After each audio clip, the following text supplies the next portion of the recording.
玛丽终于醒了，塞西尔一直守在床边，一刻都没有离开。他急切地问：“你伤到哪里没有？”玛丽摇了摇头说：“我没事，你感觉怎么样了？”玛丽的情况总算好转了。塞西尔听完，紧紧握住了她的手，他温柔地说：“只要你需要，我会为你安排好一切。”这种毫无保留的偏爱，反而让玛丽不知所措。她想不明白，塞西尔大人为什么要对自己这么好？明明在所有人眼里，他只是个一无是处的失败者。玛丽已经快到极限了，她跌坐在地上，苦苦哀求，希望今天能到此为止。可换来的却是母亲愤怒的质问：“你想停下来？”在这些长辈眼里，玛丽的痛苦根本不值一提，他们只在乎那场迫在眉睫的圣女选拔。祖母更是冷冷地丢下一句：“想当圣女，光有治愈能力可不够。”这一家人的野心压得玛丽根本喘不过气。玛丽刚想开口反驳，就被母亲粗暴地打断了：“不许顶嘴！”在母亲眼里，如果玛丽选不上圣女，整个家族都要完蛋。她甚至搬出了玛丽的死对头。难道你想眼睁睁看着茱莉亚坐上那个位置吗？看着玛丽沉默不语，祖母在一旁冷冷地补了一刀：“既然不想输，那你该知道接下来怎么做。”这种令人窒息的逼迫，让玛丽根本没有退路。哪怕玛丽已经精疲力竭，耳边依然传来了那句冰冷的“再来一次”。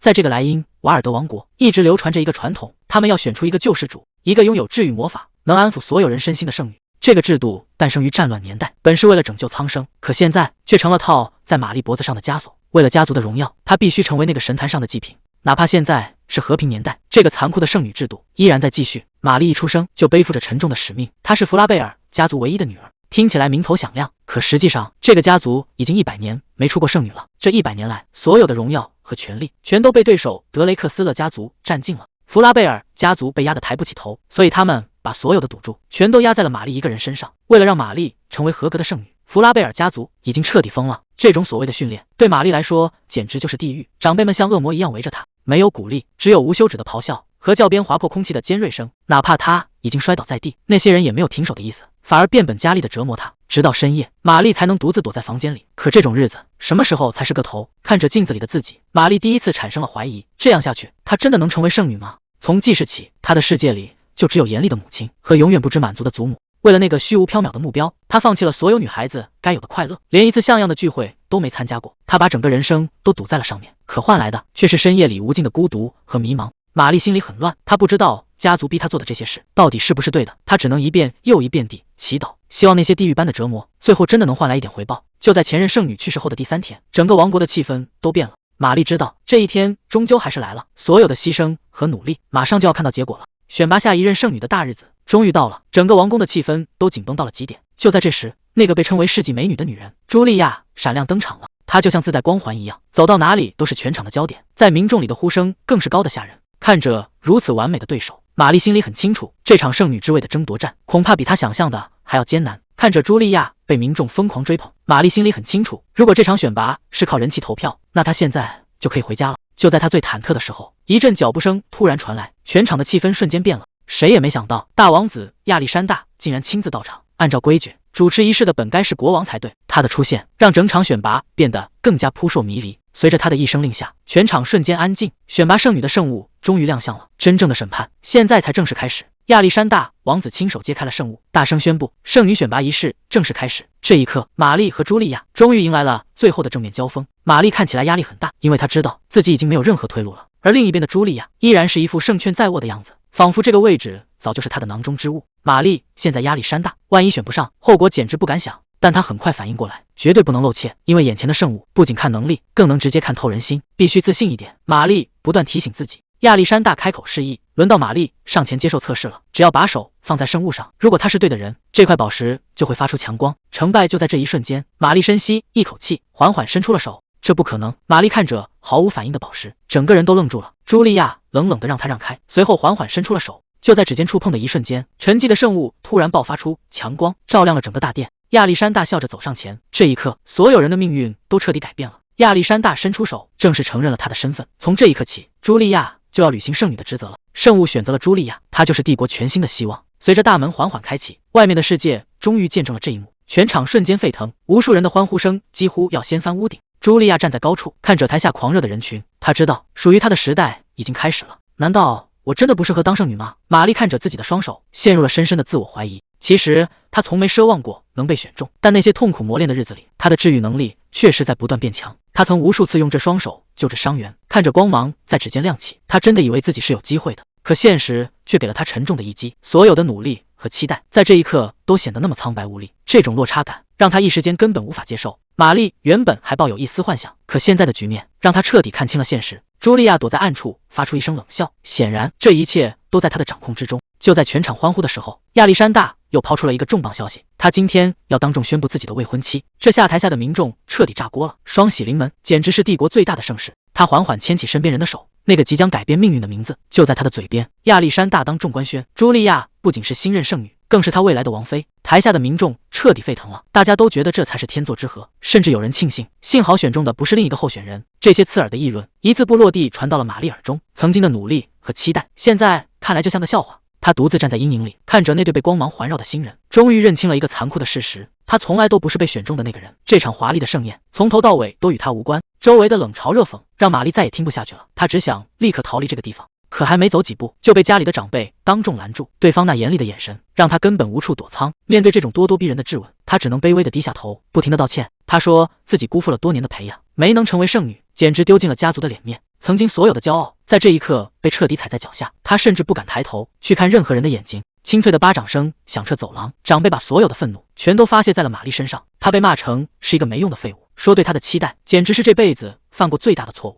玛丽沉默地承受着这一切，脸上的红印火辣辣的疼，但更疼的是那颗已经破碎的心。就在她最狼狈的时候，茱莉亚却优雅地出现在了面前，语气里满是掩饰不住的得意。她假惺惺地问是不是来得不巧，可谁都看得出来，她就是专门来看这场笑话的。茱莉亚找了个借口，故意支开了那几个严厉的长辈。现在这里只剩下她和玛丽两个人。她盯着玛丽脸上那道红肿的伤痕，假惺惺地问是不是家里人动的手。玛丽只能沉默地承认，可接下来的话却像针一样扎在她的心口。茱莉亚冷笑着说，治愈能力能救得了所有人，却唯独医不好你自己的伤，这副样子真是可怜到了极点。就在玛丽以为她要帮忙时，茱莉亚却突然变了脸。她说自己只是来看看笑话，绝不会动用魔法帮她治疗。茱莉亚冷笑着问，你该不会以为我会治好你吧？我的力量这么金贵，怎么可能浪费在你这种失败者身上？玛丽低声回答，你说的对，圣女的工作可是很累人的。茱莉亚转过身，从现在开始，你必须听我的命令来协助我。玛丽这才反应过来，原来落选的人注定要成为圣女的跟班，这种日子以后恐怕没法过了。玛丽低声说，明白了，请问我先从哪件事做起？茱莉亚笑着回答，所有事你都要包圆了，至于那些光鲜亮丽的宴会和仪式，我一个人去就行，你只需要在背后打杂。他凑到玛丽耳边说，以后请多指教了，我这位失败的圣女助手，这哪里是找助手，分明是找了个全职保姆。玛丽以后的日子怕是彻底没指望了。从那天起，玛丽的生活彻底变了。茱莉亚当起了甩手掌柜，把圣女该干的活全推了过来。本该由圣女亲自处理的职责，现在全成了玛丽的任务。她每天都要面对数不清的伤员和求助者。真正施展治愈魔法的人，其实是这个被淘汰的助手，而那位高贵的圣女只负责在宴会上闪闪发光，每天忙到天黑。玛丽连走路的力气都快没了。可就在这时，一个奇怪的声音突然响起：嘿，你听说过那个秘密吗？外面都在转。自从茱莉亚当上圣女，城里的伤员一下子全好了，大家都觉得是圣女显灵，甚至还有人说是茱莉亚大方，把自己的力量分给了助手，才让玛丽也能救人。听到这些话，玛丽只能沉默，这种力量根本没法分享，全是茱莉亚在往自己脸上贴金。可就算说出真相，谁会相信一个落选的助手呢？这哑巴吃黄连的苦，他只能自己往下咽。就在这时，正主突然出现了。茱莉亚微笑着问，打扰一下，现在有空聊聊吗？茱莉亚又来甩锅了，他把一大箱信件塞进玛丽怀里，理直气壮地要求帮我把这些全处理了。玛丽看着满满一箱信件，这全是平民寄给圣女的请求，本该是茱莉亚的工作，她却借口要参加晚宴，要求玛丽明早前写好总结。玛丽已经连轴转了好几天，她小声解释说自己昨晚就没怎么合眼，能不能稍微缓一缓？可茱莉亚头也不回，冷冰冰地丢下一句话，那跟我有什么关系？既然你没当上圣女，至少得把这些杂活干好。看着茱莉亚离去的背影，玛丽抱着沉重的箱子，一句话也说不出来。看着眼前堆成山的信件，这根本不是一晚上能干完的活。可玛丽没有拒绝的余地，只能一封接一封地拆开。她忍不住开始自我怀疑，觉得自己之所以没被选上圣女，肯定是因为能力太差，所以才要付出比别人多几倍的努力。既然只是个助手，那就必须把这些杂活全部扛下来。她不停地告诉自己，一定要坚持住。空荡荡的房间里，只剩下她一个人在死磕，直到最后，她彻底累倒在桌子上。深夜的月光照进窗户，四周静得可怕。这种无止境的压榨，到底什么时候才是头？玛丽在梦里哭得稀里哗啦，她一遍又一遍地问妈妈，为什么要丢下我一个人？就在这时，草丛里突然传来一阵响动，玛丽猛地惊醒，难道是妈妈回来了？她顾不上害怕，急忙循着声音找过去，可拨开挡路的树叶，看到的却不是日思夜想的亲人。一个男人正倒在树根底下，他紧紧捂着腹部，看起来伤得很重，嘴里还不断发出痛苦的呻吟。玛丽愣在原地，这深更半夜的，怎么会有人重伤倒在这里？而且这个男人看起来身份并不简单。玛丽定睛一看，男人捂着伤口的手缝里竟然全都是血，她急忙蹲下身子询问，到底发生了什么？你怎么会伤成这样？塞西尔自责地低下头，声音听起来很虚弱。他说这全是自己的错，原来他违反了规定，深夜偷偷溜出城外，结果在树林里撞上了怪物。玛丽看着那狰狞的伤口，心里咯噔一下，竟然是怪物干的，这下事情真的闹大了。玛丽现在非常纠结，上面早就下了死命令，没有许可，绝对不能私自使用治愈魔法。可看着塞西尔越来越虚弱，伤口还在不断恶化，他知道再不出手就真的来不及了。据他的规矩，现在救人才是最重要的，哪怕事后要接受惩罚，他也认了。塞西尔意识已经模糊，他虚弱地问：“我是不是要死了？”玛丽一把扶住他的肩膀，坚定地告诉他：“别胡说，我现在就救你。”玛丽轻声安慰他：“放松点，别乱动。”随着他双手落下，一阵温暖的光芒瞬间亮起，塞西尔整个人都看呆了，这股力量完全超出了他的认知。玛丽一边施法一边解释：“这是治愈的力量，因为我的体内流淌着圣女的血，哪怕是怪物造成的重伤，只要有这种力量在，也能立刻痊愈。”塞西尔终于松了一口气，低声说了句谢谢，但他并不知道，玛丽为了救他，已经交出了自己压箱底的秘密。玛丽猛地从书桌前惊醒，看着还没写完的信纸，她懊恼地拍了拍额头，竟然在这个时候睡熟了。不过刚才那个梦真的让她觉得好怀念，梦里的场景是那么真实。她停下笔，脑海里浮现出一个小男孩的身影，那是她很久以前就认识的人。不知道当年的那个男孩现在过得怎么样了，是不是也像他一样，偶尔会想起这段往事？亚历山大温柔地问：“今晚打算穿哪件礼服？”茱莉亚依偎在他怀里，特意选了那件他最喜欢的，由顶级裁缝亲手缝制的白裙。这两人一唱一和，在外人眼里简直是天作之合。亚历山大甚至当面嘲讽说，这种高档的衣服根本不是一个助手配穿的。可站在一旁的玛丽心里却不是滋味，曾经的圣女候选人，如今却成了卑微的助手。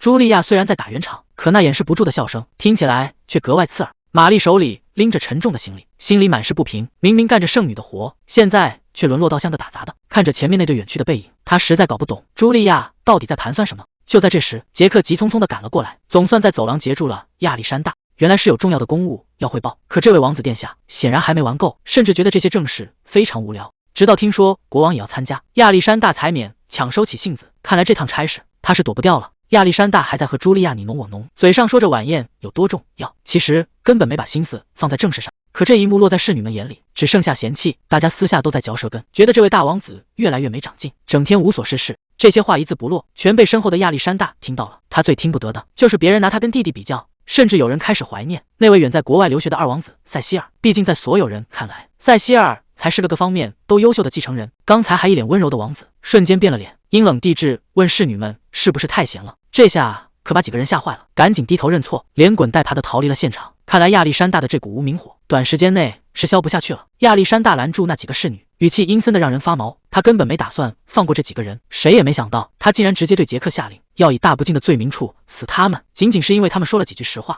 杰克还想开口求情，可亚历山大已经彻底失去了理智，甚至威胁杰克是不是想抗命。看着杰克无奈的低下头，一旁的茱莉亚不仅没有劝阻，反而露出了得意的冷笑，仿佛在看一场有趣的闹剧。远处的玛丽目睹了全过程，她简直不敢相信自己的耳朵，仅仅因为几句闲话就要杀人。这位大王子的残暴已经到了草菅人命的地步，这皇宫里的天真的要变了。茱莉亚在一旁煽风点火，劝亚历山大别在这些仆人身上浪费时间，提议把烂摊子丢给杰克处理。亚历山大竟然真的听进去了，他冷漠地应了一声，转头就跟着茱莉亚离开，完全不在乎刚才那几条人命。可茱莉亚还没打算收手，她回头看向玛丽，眼神里全是轻蔑和挑衅。他像使唤下人一样命令玛丽要把所有的重行李搬到他房间，干完这些还得回去继续干活。玛丽只能低着头卑微地答应下来。现在的她简直成了茱莉亚的专属出气筒。看着茱莉亚得意的背影，谁都能感觉到这皇宫里的日子以后怕是更难过了。玛丽急匆匆地追上杰克，她还在为那几个侍女的性命担心，甚至想直接去找大王子求情。看着玛丽急得团团转，杰克反而确认了一下四周，确定没人在偷听后，竟然露出了一个轻松的笑容。他安慰玛丽不用担心，根本不会有人被处死，因为这早就成了皇宫里的潜规则。杰克无奈地解释，如果大王子每次发脾气都要杀人，这皇宫里早就没活人干活了。所谓的处死，其实只是做给大王子看的，他们私下里会把这些仆人偷偷调到别的部门去。听到这个真相，玛丽悬着的心总算落了地。原来在这残暴的命令背后，还有这样一套生存法则。杰克笑着告诉玛丽，大王子亚历山大虽然耳朵灵，但忘性也大得离谱，过不了多久他就会把那些倒霉蛋忘得干干净净。听到这里，玛丽总算松了一口气，只要没人丢掉性命，这比什么都强。可她回想起刚才的混乱，总觉得哪里不对劲。亚历山大之所以会突然暴怒，真正的导火索其实是侍女们提到了二王子，能让大王子如此忌惮，甚至听到名字就失控。这位叫塞西尔的二王子到底是个什么样的人物？就在玛丽满心好奇的时候，那个被皇宫上下避而不谈的男人正独自站在阴影里，没人知道他的出现会带来什么样的风暴。就在皇宫乱成一团的时候，那位传闻中的二王子塞西尔终于露面了。这出场的排场可真不小，侍女们全都兴奋地围了上来。塞西尔看起来心情不错，他这次紧赶慢赶，就是为了能亲眼见证这一届圣女选拔的盛况。他笑着跟身边的人打招呼，庆幸自己总算没错过这个最重要的时刻。可还没等他帅过3秒，旁边的侍女就尴尬地开了口，说关于仪式的事情，其实已经全部结束了。这下气氛瞬间变得有点微妙。塞西尔费尽心思赶回来，结果连个收尾都没赶上。塞西尔整个人都愣住了。按照皇室一直以来的规矩，圣女选拔绝不可能这么快结束。他追问侍女到底出了什么变故，侍女小心翼翼地回答，是大王子亚历山大亲自下的令，说原定的日子不吉利，硬生生把仪式提前了1个星期。听到这个荒唐的理由，塞西尔心里咯噔一下，他太了解自己的哥哥了。亚历山大从来不信什么运气，这分明是故意要把他排挤在外。他压低声音问，最后到底是谁当选了？得知茱莉亚成了新任圣女，而玛丽竟然沦为了他的随从，塞西尔彻底陷入了沉默。这已经不是简单的选拔了，亚历山大这是在明目张胆地把玛丽推向火坑。看来这皇宫里的天真的要变了。塞西尔已经顾不上休息了，他一边整理着凌乱的衣领，一边下达了最强硬的命令。虽然才刚踏进家门，但他现在必须立刻见到父亲，也就是这个国家的国王。在这座宏伟的圣殿门前，求医的人群早已排起长队。玛丽轻声说道，大功告成，你现在已经没事了。谁能想到，这位拥有治愈神迹的少女正背负着常人难以想象的压力。看着孩子恢复如初，大家悬着的心终于放了下来。小男孩兴奋地喊道，谢谢姐姐。眼前的治愈神迹让围观的人赞不绝口，甚至有人感叹，她简直比当年的圣女还要伟大。玛丽谦虚地回应，能得到大家的认可，真的非常开心。可当人群散去，独自走在空旷的长廊时，她才终于松了一口气。连续几天没合眼，身体早就快到极限了，但堆积如山的任务根本不给她喘息的机会。看着这些满怀感激的脸庞，玛丽很清楚，为了这些信任她的人，自己绝对不能倒下。哪怕撕下脸已经疲惫到了极点，她也只能默默告诉自己，必须再坚持一下。重新整理好衣裙，她再次变回了那个无懈可击的治愈圣女。接下来的这场正式接见才是真正的考验。大殿之内气氛压抑，塞西尔终于从邻国赶了回来。国王缓缓开口，总算平安回来了。塞西尔微微低头，向父亲和兄长亚历山大行礼。这兄弟俩一见面，空气里就充满了火药味。亚历山大率先发难，比预定时间早回来这么多天，是出什么急事了吗？塞西尔直言不讳，为了赶上圣女选拔仪式，他这一路几乎是快马加鞭。可他还是听到了风声，选拔似乎已经提前结束了。国王冷冷地给出了答案，没错，圣女的人选已经定下来了，就是茱莉亚。他指着发光的圣物说，茱莉亚是神时亲自选中的圣女，谁也无法质疑。塞西尔却察觉到了不对劲，他转头质问国王，这种神圣的仪式本该由您亲自主持才对。国王却避开了视线，淡淡的说，这次仪式的一切他都已经全权交给亚历山大了。塞西尔瞬间明白了一切，原来是他的好哥哥私自提前了日期，还一手操办了这场所谓的选拔，这背后绝对有猫腻。他深吸一口气，直接对着王座上的父亲摊牌，既然日期被篡改了，那就请您在原定的日子把仪式重新再办一次。重办仪式的要求一出，亚历山大当场就炸了，他指着塞西尔大喊，你这是在质疑圣物的权威吗？这顶帽子扣得可够大的。但塞西尔根本不吃这一套，他冷静地回答，我不是怀疑圣物，只是觉得凡事都得按规矩办。他直视着兄长的眼睛，抛出了那个让所有人沉默的问题，茱莉亚的能力真的比玛丽更强吗？既然要选出最合适的圣女，那就应该让他们当众比试比试，重新确认谁才是真正的神选。亚历山大这下彻底破防了，他转头向国王告状，父王，别听我这蠢弟弟胡言乱语，这场关于圣女之位的争夺已经彻底摆到了台面上。塞西尔寸步不让，他盯着王座上的父亲说，哪怕只有一点点怀疑，我们也必须查个清楚。大殿内的空气仿佛凝固了，父子俩隔空对峙，谁也没有退缩的意思。然而国王最终还是开口了，语气冰冷的让人心寒。他说，这件事已经定死了，他根本不在乎真相，更不想为了这点所谓的怀疑就让王室丢了面子。塞西尔看着父亲的背影，心里满是疑惑，以前父亲明明很听他的建议，怎么自己留个学回来？老头子就像变了个人。还没等他想明白，国王就冷冷地丢下一句，说完了就都去休息吧。随后头也不回地离开了大殿。国王一走，亚历山大立刻换了一副嘴脸，他凑到塞西尔身边，阴阳怪气地说，没想到你对茱莉亚这么痴情啊。塞西尔听得一头雾水，结果亚历山大接着倒打一耙，说塞西尔之所以要求重办仪式，根本不是为了什么真相，而是嫉妒他要娶茱莉亚了。这盆脏水泼得真是莫名其妙。亚历山大冷笑着摆摆手，一副胜券在握的样子，想搞破坏，你还是趁早死心吧。塞西尔还想讲道理，解释自己只是为了程序的公正，可亚历山大根本听不进去，直接呵斥他别再找这种烂借口。紧接着，亚历山大露出一抹阴险的笑，他凑近塞西尔，压低声音说，你其实也想要茱莉亚吧？他提起订婚仪式的那天晚上，认定塞西尔从那时起就对未来的嫂子动了歪心思，塞西尔先是愣了一下，随即露出一副恍然大悟的神情。他终于明白了，原来在亚历山大的脑子里，除了争权夺利和抢女人，根本装不下任何正经事。在普通百姓眼里，圣女就是神一般的存在，可是，在王室看来，这种功高震主的声望，简直就是眼中钉。甚至有人在秘密会议上提议，干脆把圣女制度彻底废了，省得这群人整天威胁到国王的地位。可国王心里清楚，要是真敢这么干，愤怒的民众非把皇宫拆了不可。为了稳住局面，王室想出了一个更阴险的招数，那就是让圣女嫁进来。表面上是至高无上的荣耀，实际上这不过是一场变相的软禁，要把圣女的力量永远锁在王室的笼子里。亚历山大冷笑一声，语气里满是不屑。在他看来，玛丽不过是个沉闷无趣的女人。他看着眼前的两个女人，一个朴素忧郁，一个华丽张扬。他甚至觉得圣物选中了美艳的茱莉亚，简直是老天爷开了眼。他得意洋洋地对塞西尔说：“咱们真该庆幸，最后选中的是茱莉亚，而不是那个土包子。”面对这种肤浅的挑衅，塞西尔一句话都没说，只是冷冷地看着他。这种以貌取人的傲慢，迟早要让他付出代价。这位皇兄根本不在乎茱莉亚到底是不适合当圣女，只要能把人控制在手里，他就觉得赢定了。亚历山大笑着问：“怎么，茱莉亚被选中，让你这么难受吗？”塞西尔平静地回答：“只是赶路太累了，我想先休息一下。”这种明目张胆的挑衅让气氛降到了冰点。他怎么想都不对劲，玛丽没被选上圣女，这件事绝对有问题。在他看来，茱莉亚根本就不够格，反倒是那个被刷掉的人才更像是真正的圣女。就在他边走边想的时候，前面的走廊突然出现了一个熟悉的身影。他定睛一看，整个人都愣住了。玛丽竟然倒在地上，他大喊一声：“玛丽，这到底是怎么回事？”这下麻烦了，玛丽的状态看起来非常糟糕，甚至连呼吸都变得很弱。塞西尔急得不行，只能紧紧把她护在怀里，生怕再出什么意外。好在没过多久，玛丽终于慢慢睁开了眼，看着周围陌生的环境，她还有点反应不过来。看到她总算醒了，塞西尔悬着的心才落了地。他一把将玛丽搂进怀里，再也不敢松手了。玛丽还没从刚才的混乱中回过神，看着眼前的塞西尔，她整个人都是懵的。可另一边，茱莉亚已经快要气炸了。作为新晋圣女，她发现本该给她打下手的玛丽，竟然玩起了失踪。房间里没人，教堂里也找不着，连交代下去的工作都没动。茱莉亚咬牙切齿地说：“这丫头胆子真是肥了，居然敢在这个时候给我掉链子。”她还没意识到，那个被她瞧不起的玛丽，此刻正戴在谁的怀里。茱莉亚正烦着呢，谁在这个时候过来敲门，简直是往枪口上撞。她没好气地对女仆说：“要是没什么要紧事，今天谁也别想有好果子吃。”可一听说亚历山大殿下要见她，茱莉亚的态度立马转了个大弯，二话不说就要动身。她还不知道自己心心念念的地位，正因为玛丽的出现而摇摇欲坠。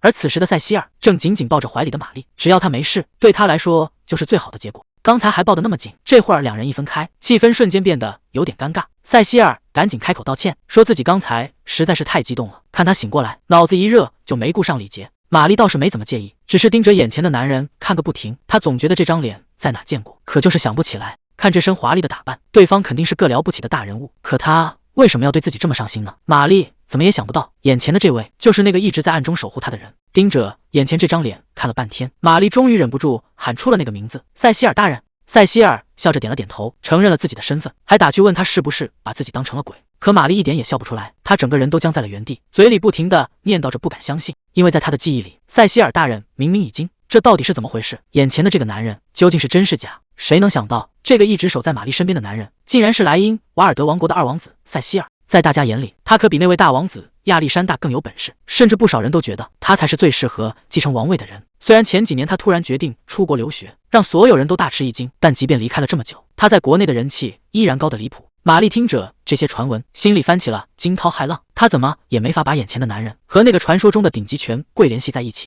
这下麻烦了，对方的身份这么显赫，两人的关系恐怕要变天了。玛丽心里一直在犯嘀咕，像自己这么普通的人，凭什么能让高贵的王子这么上心？眼看塞西尔越靠越近，他吓得赶紧把人推开，嘴里还嚷嚷着让对方离远点，觉得这种身份的触碰实在是不合适。塞西尔这下可不乐意了，他盯着玛丽，一字一句地告诉他：“别拿那些规矩来压人，我想碰谁那是我自己的自由。”这话一出，玛丽整个人都听傻了，她怎么也没想到这位王子竟然能这么不讲道理。更让她意外的是，塞西尔接下来的反应好像完全没把她的拒绝当回事。玛丽怎么也没想到，这位高高在上的王子竟然能一口叫出自己的名字。塞西尔倒是一脸淡定，他说自己当然记得，毕竟玛丽可是这一届的圣女候选。可这话一出，玛丽不但没有觉得荣幸，反而像是被戳中了什么要害，整个人都僵住了。塞西尔立刻察觉到了不对劲，他收起笑容凑上前去，想看看这个女孩到底怎么了。这种反应绝对不正常，圣女候选这个身份难道对玛丽来说是个诅咒吗？面对塞西尔的追问，玛丽彻底没法接话了，她只能低着头死死抓着衣服，一个字也说不出来。玛丽低声承认自己已经不再是圣女候选人，现在的她只是圣女身边的一个小助手。还没等塞西尔反应过来，她突然想起还有公文没处理，急着想要离开。塞西尔一把拦住他，问他到底要去哪。玛丽坚持要去工作，可话还没说完，身体却突然出了状况。这下麻烦了，他的情况看起来非常糟糕。塞西尔终于看穿了一切，他死死盯着玛丽，语气里全是藏不住的怒火。原来玛丽挂着助手的名头，背地里却在干剩女所有的苦差事，这根本就是在透支生命。玛丽想要反驳，却一句话也说不出来。塞西尔根本不给他逃避的机会，直接下了死命令：今天你哪都不许去，必须给我休息。玛丽还在犹豫，说剩女那边还有一堆活儿等着。塞西尔根本不听这些，直接2个字甩过去：休息。见玛丽还在纠结，他干脆搬出了自己二王子的身份，问他是不是连王子的命令都不听了。这下玛丽彻底没招了，只能乖乖点头答应。塞西尔顺势提议去旁边的房间，甚至还补了一句：要不要我直接抱你过去？这进展也太快了，玛丽整个人都愣住了。塞西尔看他反应这么大，还以为他是讨厌自己的亲近。玛丽赶紧解释，说自己只是压力太大，还没等对方再开口，他就坚持要自己走。塞西尔听完轻笑一声，倒也没有强求，只是顺着他的话说：那我就在旁边扶着你。他轻轻牵起玛丽的手，说是怕她体力不支摔倒。可这幅画面怎么看都比刚才更让人心动。亚历山大独自端着酒杯，显然已经等候多时了。随着推门声响起，他心心念念的未婚妻茱莉亚终于出现在了房间里。亚历山大顺势搂住她的腰，嘴上说着能拥有她是自己这辈子最大的运气。茱莉亚也笑着回应，说能陪在王子身边是她的荣幸。可客套话刚说完，茱莉亚就话锋一转，直接问出了那个最关键的问题：您今天特意找我过来，到底是为了什么事？亚历山大表现得很随意，随口提了一句，说只是想送他一件珠宝。茱莉亚听完笑得更灿烂了。亚历山大顺势追问，问他有没有什么特别喜欢的款式。茱莉亚先是客气了一番，说只要是王子送的他都喜欢。可紧接着他就话锋一转，语气里带上了一丝试探。他说如果非要选一个的话，那他想要的恐怕不只是珠宝那么简单。看着满桌散乱的酒瓶，谁都能感觉到这顿酒喝到现在，真正的戏码才要上演。茱莉亚轻轻关上房门，刚才那副温柔的样子瞬间消失。在她眼里，亚历山大不过是个好对付的工具。可即便有了王子的婚约，她还是放不下二皇子塞西尔，毕竟那张脸确实更常在她的审美点上。她甚至已经在盘算，等以后大权在握，就把塞西尔留在身边当个情人。光是想想就让她忍不住笑出声。不过她很快就冷静下来，差点忘了正事，那个碍眼的玛丽还没处理掉，她得亲自去会会那个女人。茱莉亚满脸写着不耐烦，觉得自己堂堂一个剩女，居然还要亲自跑腿干这种苦差事。可她根本没有察觉，塞西尔正躲在不远处的暗处，死死盯着她的一举一动。等她终于走到窗边往里一看，整个人却突然定住了。眼前的景象让她彻底看傻眼。她怎么也想不到，塞西尔此时竟然正守着一口小锅，气定神闲的在那儿试菜。这反常的一幕让茱莉亚心里顿时没了底。塞西尔亲自尝了尝锅里的汤，味道确实挺好，连旁边的厨师都忍不住一直夸，说这香味简直绝了。他客气递到了谢，还特意提到在里面加了药草。其实他费这么多心思，就是想让玛丽的身体快点好起来。看着大家这么捧场，他干脆提议让所有人一起喝点，这可把几个厨师给乐坏了。塞西尔笑得非常温柔，说大家能帮忙是菜，反而是帮了他一个大忙。厨师一边喝汤一边好奇，忍不住打听这汤到底是送给谁的。旁边的老厨师吓得赶紧让他闭嘴，这种事哪能随便问。塞西尔倒是完全没介意，他端起那碗精心熬制的汤，语气里满是认真。他说虽然现在还不方便透露姓名，但这碗汤是要送给对他来说最特别的人。看他这副样子，大家心里其实都已经有数了。此时的玛丽睡得很沉，完全不知道外面发生了什么。玛丽看着手里的这碗汤，有些迟疑地问：这真的是给我的吗？塞西尔靠了过来，语气温柔的让人心慌。他说这是专门为你做的。这种破天荒的待遇反而让气氛变得有些微妙。他到底在计划什么？塞西尔紧紧握住他的手，承诺只要是他想要的，他都会想办法办到。这种突如其来的偏爱反而让玛丽不知所措。她觉得自己明明是个没用的人，为什么他要做到这种地步？这种温柔真的能一直持续下去吗？塞西尔笑着说，要亲自准备一些对身体好的食物，让他先等一下。玛丽看着面前这碗汤，简直不敢相信自己的眼睛，堂堂一位皇子竟然会为了他下厨。他小心翼翼地尝了一口，还没来得及回味，他就已经凑过来追问味道了。这第一口汤下肚，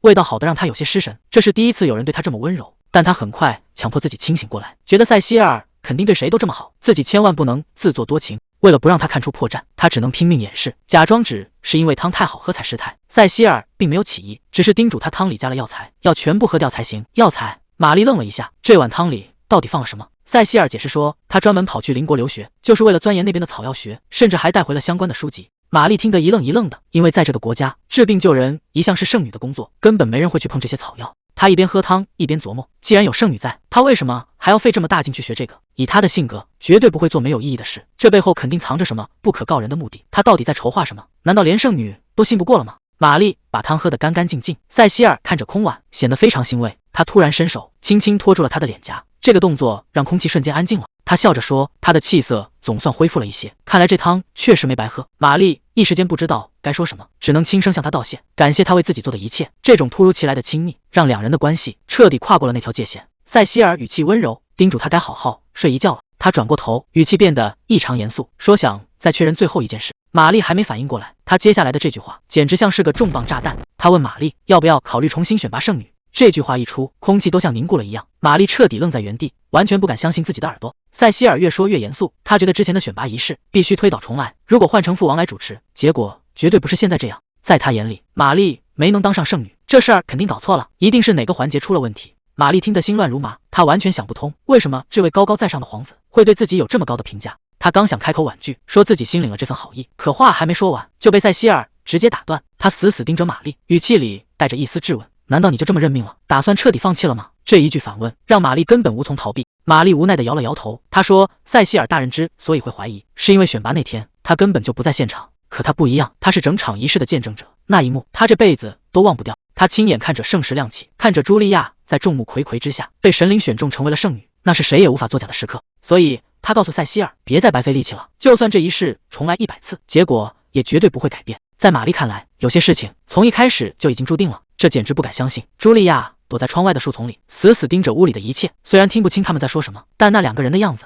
已经说明了一切。塞西尔看玛丽的眼神，那种温柔和专注根本就藏不住，这事儿绝对有猫腻。在茱莉亚的记忆里，这两个人明明没什么交集，甚至连话都没说过几句，可现在的气氛却亲密的让人心惊，这完全不合逻辑，除非他们一直都在演戏，背着所有人偷偷达成了某种协议。茱莉亚盯着玛丽的背影，心里已经拉响了警报，这个女人绝对是个巨大的威胁。茱莉亚越看越火大，在她眼里，玛丽不过是个卑微的下属，凭什么能跟二皇子走得这么近？这事儿她绝不答应。既然局面变成了这样，那就别怪她不客气了。可就在她盘算着该怎么对付玛丽的时候，身后突然传来一个声音。塞西尔问她现在有没有时间聊聊。茱莉亚整个人都僵住了，她本以为自己躲得很隐蔽，没想到塞西尔竟然直接从树丛后面走了出来。他面无表情地看着茱莉亚，直接喊出了她的全名：茱莉亚·德雷克斯勒。看这架势，塞西尔显然是有备而来，这就是德雷克斯勒家的千金茱莉亚。在外人眼里，她是拥有顶级治愈力的圣女，可谁能想到这全都是假象？她根本不会什么救人的法术，她真正擅长的是那种能把人迷的神魂颠倒，甚至彻底沦陷的危险魔法。比起救人，她更喜欢掌控人心，这才是她最致命的武器。看看这群人，全都被他耍得团团转，只要他稍微动动手指，这些人就觉得自己得到了救赎。他一边装成救苦救难的圣女，一边用那种见不得光的魔法，把所有人的魂儿都勾走了。这招简直百试百灵，连高高在上的皇室成员现在都成了他的群下臣，心甘情愿地把金银珠宝送到他面前。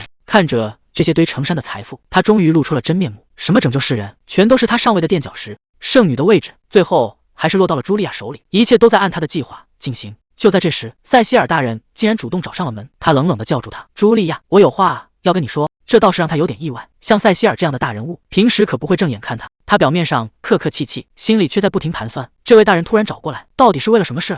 塞西尔一开口，提到的竟然是那个助手玛丽。茱莉亚愣了一下，赶紧装出一副关心的样子问：他出什么事了吗？塞西尔根本不吃这一套，直接冷着脸质问：你明明知道他已经累得快撑不住了，是不是你故意给他塞了太多工作？茱莉亚表面上没说话，心里却在冷笑。玛丽这种根本不值一提的小人物，死活又有什么关系？她盯着塞西尔的眼睛，语气里带了一丝试探。你这么关心他，该不会是对那个小助手感兴趣吧？这下轮到气氛彻底僵住了。茱莉亚在心里疯狂安慰自己，这绝对不可能，论魅力，自己才是最出众的那一个。她强撑着笑脸辩解：我给玛丽安排的工作明明都很合理啊。塞西尔冷笑一声：合理？我可是听家里的仆人都说了，你让他照顾病人，还要处理文书，甚至连各种杂活都推给他。这一桩桩一件件，塞西尔全都查得清清楚楚，亏你还能说出合理这2个字。茱莉亚这下彻底没话说了，只能支支吾吾的狡辩。我以为他能应付得来呢，这副心虚的样子已经说明了一切。塞西尔冷哼一声：你想的也太美了。就在刚才，玛丽因为劳累过度已经晕倒了，所以我决定从现在起让她停止休息。茱莉亚这下彻底慌了，要是玛丽不干活，那所有的烂摊子不都得自己扛？她心里暗暗发狠，必须马上找二王子撑腰才行。可还没等她开口，塞西尔就逼近了一步，眼神里全是警告：怎么，你对我的决定有意见吗？面对这种压迫感，茱莉亚一句话也说不出来，只能愣在原地。这下她的如意算盘彻底落空了。茱莉亚心里很清楚，自己的能力只有在对方有好感时才管用，可现在的塞西尔对自己根本没有半点怜悯。既然硬来不行，她立刻决定换个策略，先演一个听话的圣女，把好感度刷回来再说。她低声顺从地回答：我明白了，我会反省自己是不是太指望玛丽了，等她回来，我一定会减轻她的负担。塞西尔看她态度还算诚恳，语气稍微缓和了一些，可茱莉亚话锋一转，突然开始卖惨。他说自己最近身体很不舒服，甚至连治愈魔法都使不出来了。这副柔弱的样子到底是真的，还是他为了逃避责任演出来的戏呢？茱莉亚继续低头装柔弱。她说玛丽这一走，万一伤员变多了，自己实在应付不来，还请塞西尔千万别怪他。看着他这副楚楚可怜的样子，塞西尔显然有些动摇，沉默了半天，最后还是心软了。他答应会想办法帮他兜底，随后便转身离开，不再继续追究。看着塞西尔离开的背影，茱莉亚露出了得意的笑。刚才那副可怜相瞬间消失不见，他在心里暗自发笑，没想到这个冷冰冰的二王子竟然这么好骗，稍微演一下就上钩了。看来接下来的计划会比想象中更顺利。茱莉亚看着眼前的男人，心里满是不屑。在她看来，这世上根本没有哪个男人能逃得过她的手掌心，只要他稍微示弱，露出那种惹人怜爱的眼神，对方就会立刻缴械投降。看着瑟希尔那副严肃的样子，茱莉亚笑得更得意了。她觉得这个男人已经被自己拿捏得死死的。转眼几天过去了，玛丽听从了塞西尔的安排，老老实实在家休养。多亏了他的细心照顾，玛丽的身体已经彻底养好了。可她心里始终不踏实，她一直在想，自己休息了这么久，圣所里的伤员肯定早就堆成山了，要是没人管他们该怎么办？想到这，她一刻也坐不住了，立刻动身赶回圣所。可当她推开那扇大门时，眼前的景象却让她有些意外。玛丽本以为圣所会乱成一团，可推开门一看，这里的伤员竟然没怎么增加，一切都跟平时差不多。她第一反应是不是茱莉亚小姐辛苦了一番，才把局面稳住的？看到玛丽回来，大家伙儿都围了上来。玛丽赶紧跟大家道歉，说自己没打招呼就休息了这么久。可伤员们不但没生气，反而笑着告诉她，这几天大家过得都挺好，因为在她不在的日子里，竟然是塞西尔大人一直在亲自照看他们。听到这个名字，玛丽彻底沉默了。那个高高在上的二王子怎么会做到这一步？玛丽心里乱成一团，她发现自己好像从来没有真正了解过他。原本以为只是普通的救治，可玛丽却发现事情并没那么简单。她试探着问了一句：“塞西尔大人之前来过吗？”伤员感激地说：“多亏了殿下的药草，大家的伤才好得这么快。”这下玛丽心里有数了，既然药草这么管用，如果再加上自己的治愈魔法，效果肯定会翻倍。说干就干，她决定冒个险，把力量全部注入药草里。这一试，没准儿真能创造奇迹。谁能想到，塞西尔大人竟然在背后默默替玛丽挡下了所有杂事，这份人情她记在心里了。安顿好最后一个伤员，玛丽总算松了口气，今天的工作总算告一段落，没了那些烦人的文书工作，整个人都轻松了不少。可就在这时，茱莉亚突然现身，语气里满是不容置疑。她冷冷地丢下一句话：“你只管专心治疗，至于为什么，最好别多问。”玛丽还在心里琢磨，难道茱莉亚大人转性了，变得比以前温柔了？可事实证明，她真的想多了。茱莉亚推门而入，满脸都写着不耐烦，嘴里还一直念叨着真烦人。能在圣殿见到这位大小姐，确实挺稀奇的。玛丽赶紧上前询问出什么事了，结果茱莉亚直接炸了，指着那些药草就开始兴师问罪。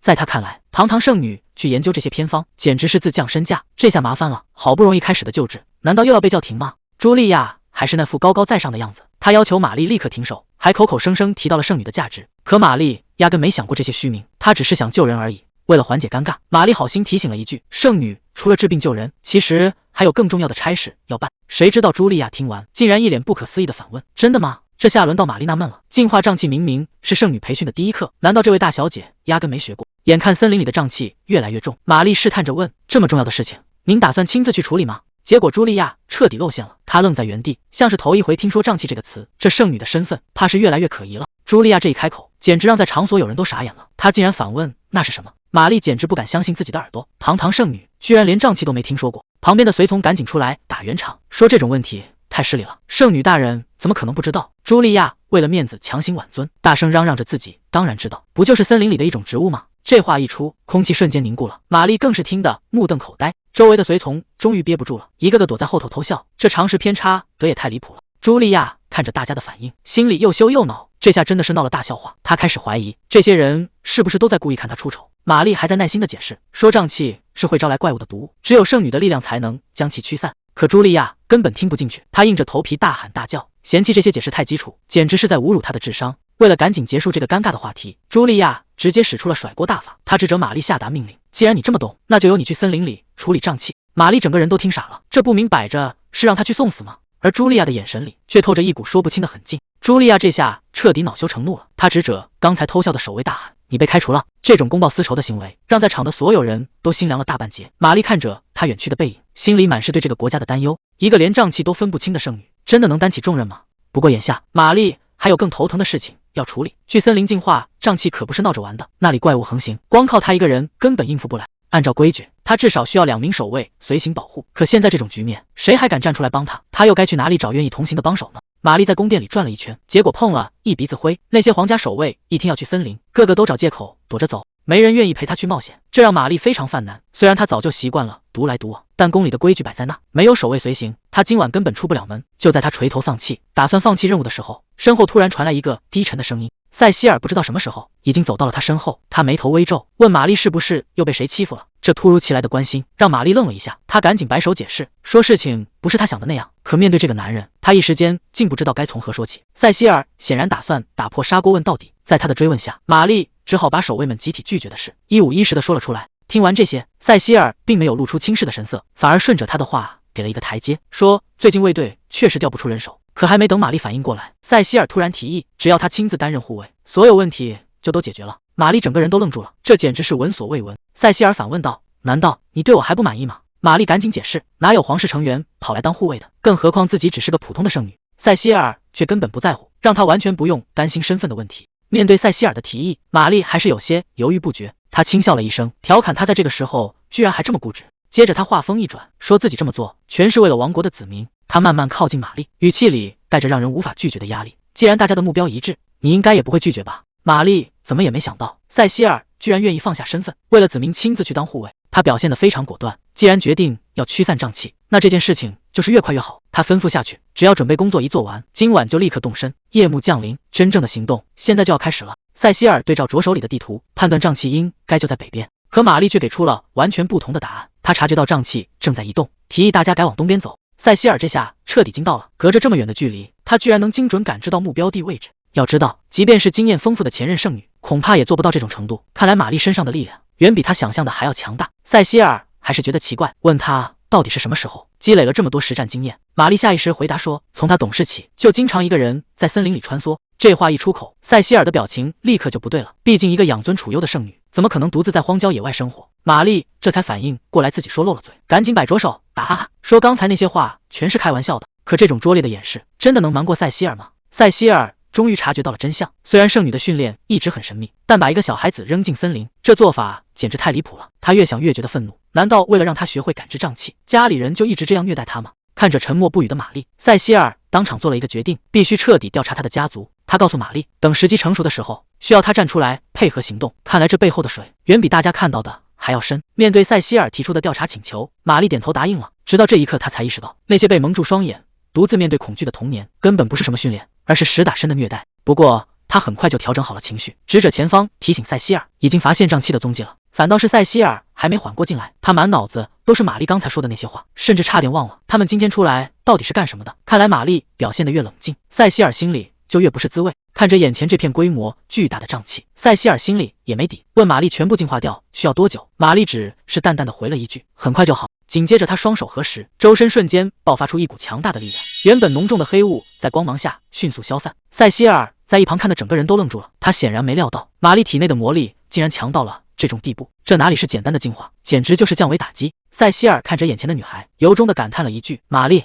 你真的很了不起。面对这突如其来的夸奖，玛丽表现得很谦虚，她说自己能有现在的能力，全靠以前那些严苛的训练。虽然那些过去并不美好，甚至让她不知道该如何评价，但看着被净化的土地，玛丽露出了久违的笑容。只要能帮到大家，她就觉得一切都值了。夜色渐深，塞西尔突然停下脚步，神神秘秘的让玛丽看地上的东西。玛丽凑近一瞧，发现草丛里竟然开出了一朵散发着微光的小花。塞西尔轻声解释说，这是这片森林特有的品种，只有在最安静的深夜才会悄悄绽放。这种难得一见的景象，让原本紧绷的气氛一下子变得温柔了不少。看来在这危险的森林里，也藏着意想不到的浪漫。玛丽盯着眼前的小花，心里正感叹这景色百看不厌。塞西尔却在一旁轻声解释说，这种花只要一碰上瘴气就会枯萎，所以平时根本见不着。玛丽整个人都愣住了，刚才那些话明明只是在心里想想，根本没有说出口。塞西尔却像看透了一切，笑着解释说，看你的反应就能猜到，这简直太神了，难道他真的会读心术？塞西尔慢慢靠了过来，语气变得更加暧昧。他说自己并没做什么，只是因为眼里全是你而已。塞西尔突然示意别出声，气氛一下子变得紧张起来。他说附近有怪物，玛丽还没反应过来，就被他一把拉到身后。塞西尔叮嘱他一定要跟紧。话音刚落，那只巨大的怪物终于现身了，他死死盯着眼前的猎物。塞西尔冷哼一声，拔剑的动作没有丝毫犹豫，他直接挡在玛丽身前。这一剑要让这怪物有来无回。怪物被瞬间劈成两半，玛丽松了一口气，觉得总算脱离了危险，嘴里还念叨着谢天谢地。可塞西尔的表情却更严肃了，他低声提醒，事情还没结束。果然，就在玛丽放松警惕的一刹那，危险再次从头顶降临。这一下来得太快，根本没给人反应的时间，玛丽直接僵在原地，眼看就要被击中。塞西尔猛地回头，局面再次失控了。在邻国留学期间，胜负已定，塞西尔的剑稳稳架在对方脖子上，中年剑士只能无奈投降。他收起剑，笑着感慨塞西尔进步神速，刚才那一招确实厉害。塞西尔表现得很谦逊，说这都是多亏了对方的教导，才让他有了现在的实力。中年剑士听完哈哈大笑，拍着他的肩膀夸奖，说他不仅剑术了得，连说话都这么漂亮。最后他话锋一转，说塞西尔的表现跟自己国家的王子完全不同，看来这位王子的名声恐怕不太好听。中年剑士一直有个疑问，塞西尔明明剑术已经很强了，为什么还要花大把精力去研究草药？塞西尔停下手中的动作，沉默了一会儿才开口，他说自己拼命做这一切，只是为了保护一个很重要的人。中年剑士听完笑了，打趣说那一定是他在家乡的未婚妻。可塞西尔接下来的话却让气氛瞬间降到了冰点，他说那个女人以后会嫁给别的男人。这下中年剑士彻底懵了，这种事患谁都受不了。他忍不住问塞西尔，难道你就这么眼睁睁看着吗？塞西尔死死握住手中的剑，眼神里满是不甘。他说自己当然不能接受，可现在的他根本没有改变结局的能力，这种无力感才是最折磨人的。塞西尔心里很清楚，即便自己没资格陪在他身边，他也一定要变强。他想成为那个能在危险时刻护他周全的人，这才是他背井离乡独自来到这里磨练的真正原因。画面一转，现实中的塞西尔剑法凌厉，每一招都带着必胜的决心。那些日复一日的枯燥练习，全都在这一刻化成了守护他的力量。只要能保护他，付出再多代价，他也心甘情愿。战斗终于结束了，塞西尔收起长剑，笑着说：“还好留学的时候没偷懒，这身剑术总算派上了用场。”他走到玛丽身边，轻声安慰，告诉她现在已经安全了。玛丽悬着的心总算放了下来，可还没等她站稳，脚下一软，就朝旁边倒去。就在这关键时刻，塞西尔眼疾手快，一把将她紧紧搂在怀里。玛丽吓得赶紧道歉，可这种近距离的接触让空气都变得有些不一样了。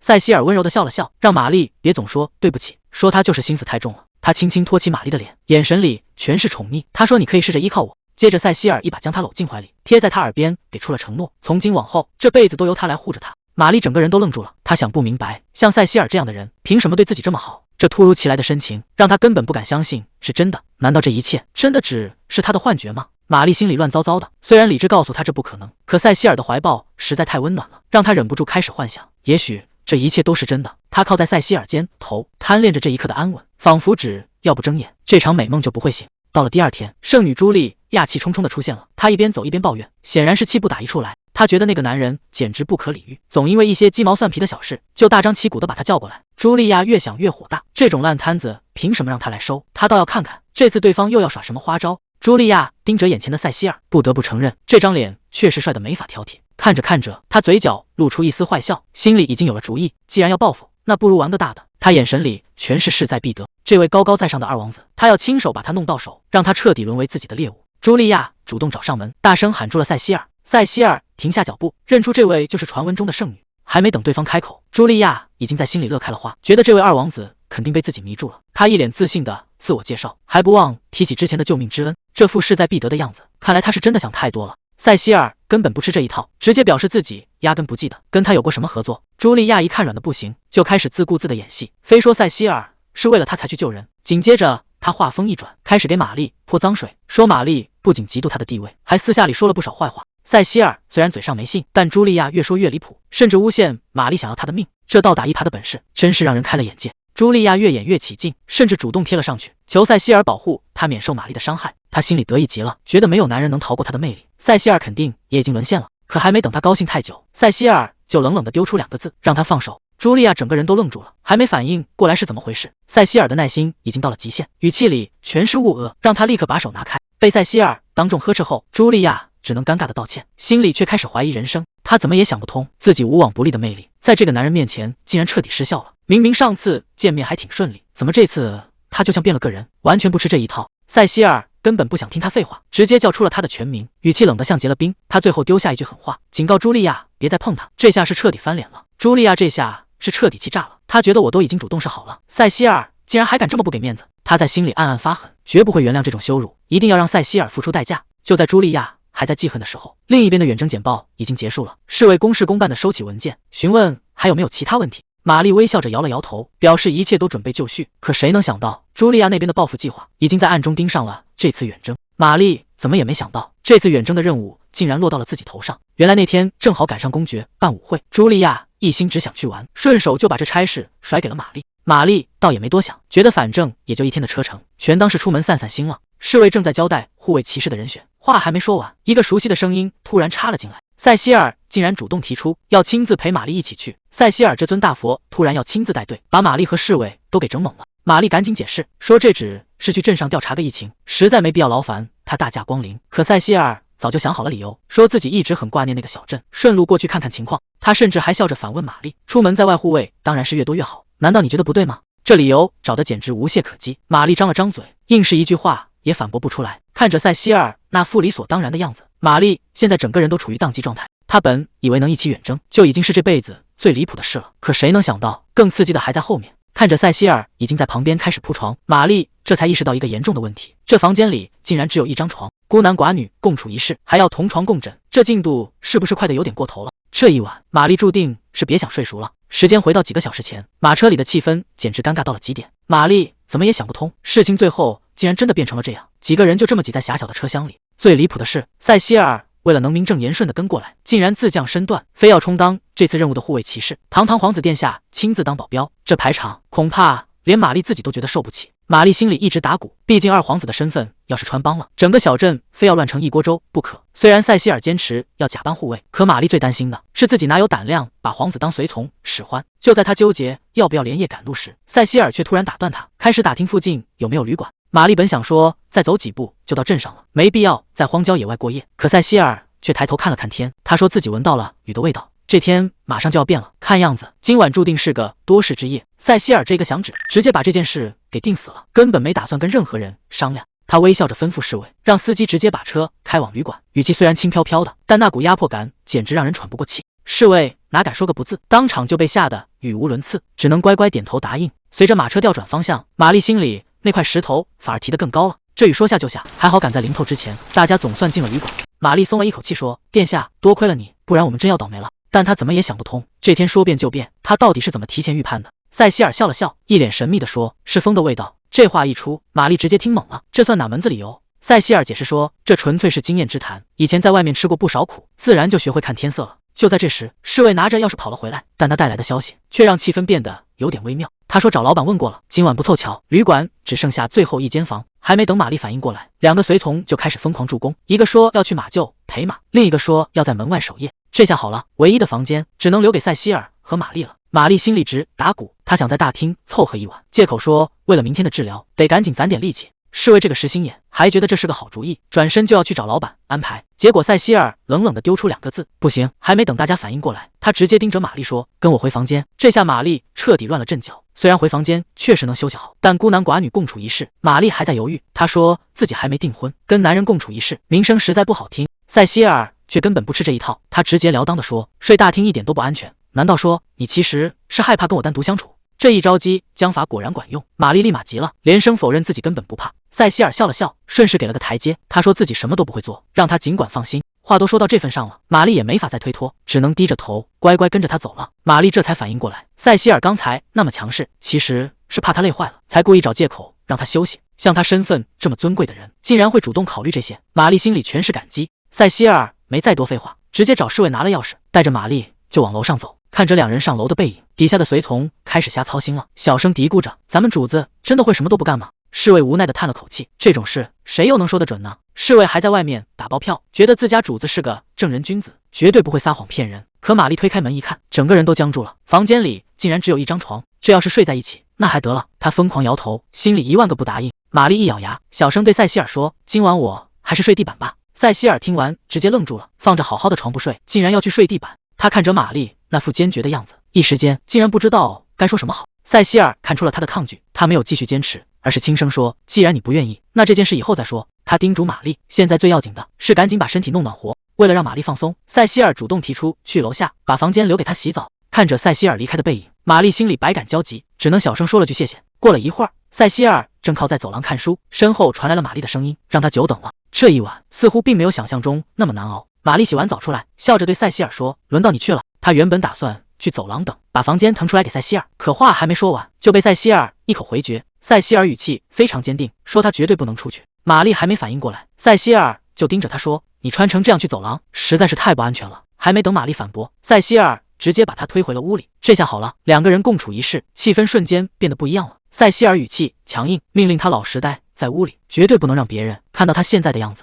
玛丽只能乖乖点头。等塞西尔走后，她独自坐在床边，觉得他说的确实有道理。可看着镜子里的自己，那些痛苦的回忆又一次涌上心头。从小到大，母亲总是冷冰冰地告诉他：“你长得太普通了，根本没有任何吸引力。”甚至还断言，如果她当不上圣女，这辈子都不会有人愿意娶她。所以玛丽觉得塞西尔只是在担心麻烦，毕竟像他这样的人，怎么可能有人会惦记呢？塞西尔洗完澡出来，衬衫就这么敞着，玛丽哪见过这阵仗，吓得赶紧捂住了眼睛。塞西尔还以为出了什么事，赶紧走过去询问。玛丽支支吾吾地解释，说自己只是不小心在镜子里看到了他的样子。可就在刚才那一瞬间，玛丽注意到塞西尔的腹部有一道伤疤，那道痕迹让她觉得非常眼熟，好像很久以前在哪里见过。塞西尔并没有察觉到玛丽眼神里的异样，反而笑着安慰她，说自己一点都不介意被看。塞西尔倒是很大方，直接告诉玛丽，想看的话随便看。玛丽赶紧解释，自己绝对没有什么歪心思，只是有一件事她必须亲眼确认一下。她慢慢凑到塞西尔面前，死死盯着他腹部的那道伤疤，脑海里不断推算着塞西尔的年纪和当年的细节，排除掉所有的不可能，剩下的那个答案让玛丽整个人都愣住了。她抬起头，声音有些颤抖地问：“塞西尔大人，我们小时候是不是见过面？”刚才说话的那个语气实在太像了，难道他真的还记得我？塞西尔有些迟疑，能不能告诉我，你为什么会这么想？玛丽没有否认，没错，就是10年前的那件事。玛丽轻声回忆着，当年在森林里，我救过一个受伤的男孩。别怕，很快就会好起来的。那个男孩受伤的位置和你身上的这道疤简直一模一样。玛丽看着眼前的人，那个男孩长得和你越看越像，所以我猜那个人就是你。塞西尔微笑着说：“原来你一直没忘，当年的事情你都记得。这么说，真的是你吗？”“没错，这就是当年你亲手治好的伤疤。”玛丽突然低声说了一句：“对不起。”塞西尔有些意外，为什么要跟我道歉？玛丽低着头，那时候我还没什么经验，害你身上留下了这么深的疤。塞西尔温柔地看着他，你完全没必要自责，只要能活下来，别的都不重要。难道你不是这么想的吗？塞西尔看着玛丽，语气变得非常温柔。你就是当年救了我的那个人，直到现在，我依然记得你当时说的每一句话。他轻轻握住玛丽的手，仿佛要把这份记忆永远留在心里。记忆回到了那个森林，玛丽看着受伤的少年问：“你还好吗？”塞西尔当时很不理解，连我是谁都不知道，你为什么要拼命救我？万一我是一个坏人呢？玛丽却回答得非常干脆：“就算你真的是坏人，我也绝对不会见死不救。”玛丽当年只是随口说了一句：“我就是看不得有人受伤，所以没法丢下你不管。”对他来说，这句话就是他活下去的全部意义。回到现实，他有些不敢相信地问：“我当时真的这么说过吗？”塞西尔非常肯定地回答：“没错，你确实说过。”塞西尔坦白，当年被救回去之后，他第一件事就是让侍从去查你是谁。他叫出了那个尘封已久的名字——玛丽·弗拉贝尔。在他心里，圣女这个位置非你莫属，而且直到现在，他依然坚持这个想法。玛丽整个人都愣住了，她从来没想过自己竟然会被人这样坚定的选择。塞西尔无奈地说：“现在圣殿全是茱莉亚说了算，没有她的命令，我想救人都没法出手。”他盯着玛丽问：“要是换成你来当圣女，是不是就能救更多的人了？”这一字一句全都在往玛丽的心坎里扎。毕竟这次茱莉亚反应太慢，如果是你的话，肯定舍不得让那些受伤的人一直等下去吧。玛丽脱口而出：“如果是我，我肯定会把救人放在第一位。”塞西尔等的就是这句话，他立刻接话：“你看，圣女的位置必须是你才行。”玛丽还有些犹豫，可选拔早就定下来了，我现在什么也做不了。塞西尔却轻声诱导：“你只要尽情展示力量去救人就好，其他的都不重要。”玛丽虽然觉得哪里不对劲，但还是忍不住在想，这真的行得通吗？塞西尔冷笑着说：“茱莉亚现在根本不干正事，只要你代替她去救治民众，大家很快就会发现谁才是真正的圣女。一旦所有人都站在你这边，舆论的压力连皇室都没法装作看不见，到时候重新选拔圣女就不再是做梦，而是板上钉钉的事。”看着玛丽还在犹豫，塞西尔凑到她耳边轻声说：“如果不相信你自己，那就试着相信我。”玛丽喃喃自语：“塞西尔大人，我真的可以相信你吗？”塞西尔温柔地说：“相信我，只有你才配得上圣女的身份。”这一句话让玛丽彻底愣住了。其实，在选拔赛的时候，她仅剩的那点自信就已经被打击得粉碎。但即便如此，她想要救人的那颗心从来都没有变过。这或许就是她最后的坚持。玛丽在心里告诉自己，这次一定要豁出去，去相信塞西尔说的话。她终于抬起头说：“我明白了，我会相信你，也会试着相信我自己。”塞西尔轻声回应：“谢谢你。”这一刻，两颗心总算靠在了一起。但接下来的路真的会这么顺利吗？塞西尔随口提了一句：“既然累了，那我们就早点休息吧。”玛丽下意识答应了，可话刚出口，她就发现事情不对劲。这房间里竟然只有一张床，她赶紧改口说：“要不我还是睡地板吧。”没想到塞西尔直接摊牌：“你要是睡地板，那我也陪你一起睡。”这下局面彻底失控了。折腾到最后，玛丽还是硬着头皮和他坐在了同一张床上。她在心里安慰自己，对方可是皇室成员，总不能真让人家去睡地板。既然没得选，那就只能接受现实。为了打破这尴尬的沉默，玛丽主动开口：“塞西尔大人，刚才的事真的谢谢你。”这句谢谢能不能让气氛缓和一点？塞西尔显然没反应过来，他不觉得自己做了什么，值得让玛丽专门道谢。玛丽小声提醒他：“是因为你让我留下来休息。”他这才坦白：“只是看你太累了，实在让人心疼。”可紧接着他又补了一句：“而且这明显是话里有话。”他到底还想说什么？玛丽还在那胡思乱想，以为是自己哪里做的不对，才让气氛变得这么奇怪。塞西尔却突然打断他，说他没有任何问题，只是他心里有个坎过不去。他盯着玛丽说：“我只是不想让别的男人看到你睡觉的样子。”这突如其来的直球让玛丽整个人都愣住了，她甚至不敢相信自己的耳朵。刚才那句话真的是从他嘴里说出来的吗？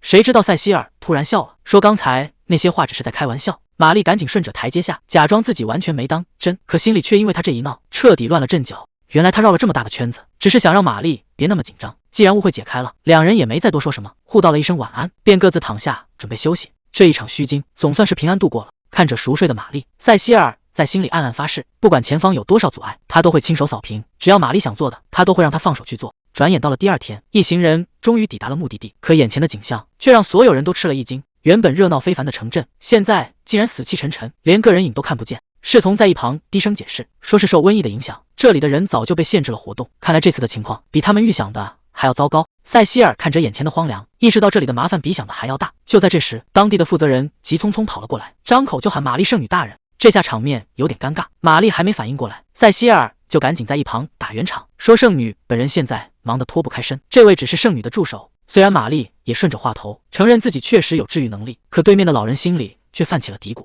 他觉得上面派个助手过来，明显是瞧不起他们这个小镇，甚至怀疑这里的灾情根本没引起圣女的重视。这还没开始调查，双方的信任就已经出了裂痕。老人的这盆冷水泼的那叫一个彻底，他觉得一个助手根本顶不上用，只能死等圣女本人过来。塞西尔倒是一点不生气，反而觉得这样正好，既然没人把他们当回事，那接下来的行动就自由多了。玛丽心里虽然有点不是滋味，但她很快就调整了过来。既然大家都不信，那就只能用事实说话了。她直接拎起药箱，来到了病人的床前。既然顶着助手的名号，那就先从救人开始，能不能解决这场瘟疫，就看这一回了。老人语气平淡，他说：“玛丽现在可以回家了，毕竟试过这么多办法，全都没用。”躺在床上的老人也彻底死心，觉得魔法也不可能救命，这才是最可怕的地方。虽然这种病不致命，但却永远好不了。长年累月的折磨已经让他不敢再有任何期待，这种绝望比死亡更让人窒息。玛丽该怎么打破这个僵局？玛丽握住老人的手，轻声说：“现在放弃还太早了。”随着他发动治愈魔法，柔和的光芒瞬间笼罩了病床，这是之前所有医生都没能做到的事情。原本心灰意冷的老人愣愣地看着这一切，玛丽笑着问他：“感觉怎么样？难道困扰多年的顽疾真的要被治好了吗？”简直是奇迹！老人惊讶地坐了起来，他说头疼竟然全消散了，甚至连身体都变得轻快了许多。他拉着玛丽的手不停道谢，谁能想到折磨了这么久的顽疾竟然真的被治好了。玛丽悬着的心终于放下，只要能帮上忙，这一切就都值得。塞西尔在一旁看着，淡淡的说了一句：“看来你确实好多了。”接下来的日子里，他一直忙着帮镇上的百姓疗伤，看着大家一个个康复，他觉得再累也值得。直到夕阳西下，玛丽才终于停下手里的活，长长的舒了一口气。这一天总算忙完了，虽然身体很疲惫，但他的心里却很踏实。病人比预想的还要多，靠玛丽一个人，一天之内根本治不完，但他还是想尽力多帮几个。就在他准备推门进去时，塞西尔突然挡在了面前，语气强硬地告诉他：“圣女的助手，你现在不能进去。”玛丽一下子愣住了，还没等他反应过来，塞西尔已经凑到了他的耳边。他压低了声音，这暧昧的举动到底是为了阻止他，还是有别的话要说？玛丽这才反应过来，为了不引起镇上的恐慌，塞西尔现在正假装成他的护卫，可哪有护卫会靠得这么近？塞西尔看着他的眼睛说：“我知道你急着想救人，但如果你自己先倒下了，那之前做的努力就全白费了。”他指了指不远处的建筑，提议先去那边的教堂休息一会儿，语气温柔却又不容拒绝。玛丽只能小声答应着，乖乖跟在他的身后。玛丽怎么也没想到，一向冷冰冰的塞西尔大人竟然也会有对他这么客气的一面，这种转变让他有些不知所措。镜头一转，来到了两人休息的小教堂，平静的午后却被一阵询问声打破了。侍从急匆匆地赶到门口，开口就问玛丽小姐在不在里面，看来是有什么急事。门口的镇民如实回答说：“玛丽小姐这会儿正在里面休息。”侍从听完并没有离开，他这么急着找过来，到底是王室那边出了什么变故，还是塞西尔的行踪暴露了？听到玛丽在休息，镇民们总算松了一口气。在他们眼里，玛丽为了救人简直是在拼命，那副善良的样子简直比传说中的圣女还要圣洁。大家越说越兴奋，既然连助手都这么了不起，那真正的圣女茱莉亚得优秀到什么程度？镇民们围着侍从不停追问：“圣女大人现在在哪？能不能带大家去见见她？”这下可把侍从给难住了，他支支吾吾说不出话。旁边的塞西尔也沉默了。如果让这些淳朴的镇民知道，他们崇拜的圣女其实根本没打算来这救人，这场面该怎么收场？侍从最终还是开了口，他说圣女大人现在正忙着在洛伦茨公爵家参加舞会呢。这话一出，刚才还满怀期待的镇民全愣住了，一边是苦苦挣扎的灾民，一边却是灯红酒绿的社交场。此时的公爵府内，茱莉亚正靠在亚历山大怀里起舞，嘴上说着开心，心思却早就飞到了别处。他在人群中四处张望，却没看到洛伦茨公爵的儿子埃里克。本来还想着今晚找他调调情，结果竟然扑了个空。就在这时，洛伦茨公爵主动走上前来打招呼。看来这场名流云集的聚会才刚刚进入正题。洛伦茨公爵端着酒杯走上前，本想趁着舞会跟亚历山大王子聊聊贸易和关税，毕竟这些国事才是重头戏。可谁能想到，这位大王子听到关税2个字，整个人都愣住了，显然他脑子里根本没这根弦。亚历山大一脸不耐烦，直接把烂摊子甩给了公爵，让他自己看着办。随后拉起茱莉亚转身就走。看着王子离去的背影，洛伦茨公爵无奈地摇了摇头。本以为二王子回来能让他有点压力，结果这位大王子真是一点长进都没有。洛伦茨公爵还在暗自庆幸，还好那个满脑子正义感的儿子不在，不然看到王子这副德行，肯定要当场闹出乱子。可他万万没想到，此时的埃里克根本没在舞会，而是已经出现在了村子里。玛丽刚休息完，准备出门干活，结果还没走2步，就被一个红发少年给拦住了。埃里克突然情绪失控，死死抓住了玛丽的手，大声说着感谢的话。他显然是太激动了，甚至忘了分寸。这突如其来的举动让气氛变得有些微妙。塞西尔突然上前护住玛丽，作为守护骑士，他显然不能对刚才的冒犯坐视不管。他低声询问玛丽有没有受伤，玛丽一时间有些不知所措，只能小声回应说自己没事。一旁的埃里克盯着塞西尔的脸，总觉得这张脸似曾相识，好像在哪里见过。但他很快打断了思绪，现在不是纠结这个的时候。他再次为刚才的失礼向玛丽道歉，但这微妙的熟悉感已经在埃里克心里扎了根。埃里克满脸感激，对着玛丽直呼圣女大人，感谢她救了自己的奶妈。玛丽赶紧摆手否认，解释自己只是圣女的助手，真正的圣女是茱莉亚。听到这个名字，埃里克愣了一下，总觉得在什么名单上见过。这时旁边的路人开始议论，说那位圣女大人正忙着参加舞会，根本不管镇上这么多病人，所有的重活累活全都丢给助手玛丽一个人干，这种人也能当选圣女？埃里克看着眼前的玛丽，心里开始怀疑当初的选拔是不是出了什么差错。一个老人显得有些犹豫，他一直在纠结到底该不该把那个秘密说出来。他压低声音告诉埃里克，那天圣女选拔的仪式总让人觉得哪里不对劲。他担心埃里克不相信，毕竟这只是一个老头子的直觉。埃里克却听得很认真，他示意老人继续说下去，因为他早就察觉到了异样。洛伦茨公爵回忆起，他曾亲眼见过前任圣女的选拔，而茱莉亚当选的那次情况却完全不同。老人继续爆料，他说圣石发出的光芒以前和现在完全不一样。埃里克听得一脸不可思议，追问这难道是真的吗？老人非常笃定，直言自己的眼神一直很好，绝对不会看错。在他的记忆里，前任圣女选拔的时候，圣石散发的是纯净的白色，可现在的光芒却透着一种说不出的诡异。这说明现在的圣女选拔从一开始就是个骗局。老人直言不讳，他说茱莉亚手里的那块圣石光芒看起来非常浑浊，这让他忍不住怀疑那东西根本就是个假货。塞西尔听完陷入了沉思，如果连圣石都是假的，那这场选拔背后的水就太深了。就在这时，一个珠宝商突然凑了过来，说他当时也在选拔现场，他家祖祖辈辈都是做珠宝生意的，对各种宝石再熟悉不过，连他这个专业人士都觉得那天圣石发出的亮光确实让人心里发毛。埃里克断定这块圣石绝对被人动过手脚。玛丽听得心惊肉跳，如果大家说的都是真的，那场圣女选拔到底算什么？塞西尔冷冷地吐出2个字：骗局。这一切从头到尾都是假的。但他很快意识到，这或许是他们反击的最好机会。他提议换个地方，把整件事的细节彻底谈清楚。玛丽虽然也想知道真相，但她看着受苦的百姓，心里只有一个念头：救人要紧。真相可以等，但这些人的命等不起。玛丽做出了决定，调查圣女选拔骗局的事就全部交给护卫骑士去办。她现在只想回到病人身边，履行自己作为医生的职责。塞西尔没有多说什么，他单膝跪地郑重承诺，让玛丽尽管放心去忙，剩下的交给他处理就好。回到诊所的玛丽一刻也没有休息，她马不停蹄地施展治愈魔法，救助那些痛苦的百姓。直到夜幕降临，她才终于松了一口气。虽然累得够呛，但心里总算踏实了。玛丽独自待在房间里，整个人已经累到了极限。听到敲门声，她强打起精神让人进来。推门而入的是塞西尔，他一眼就看出来玛丽现在已经快撑不住了。玛丽还想嘴硬说这点累根本不算什么，只要能救人，自己辛苦点没关系。塞西尔没有听他继续逞强，直接走上前去，一把扶住了他的肩膀。这下玛丽想躲也躲不掉了。玛丽还没休息够，就想着明天一早继续去救人。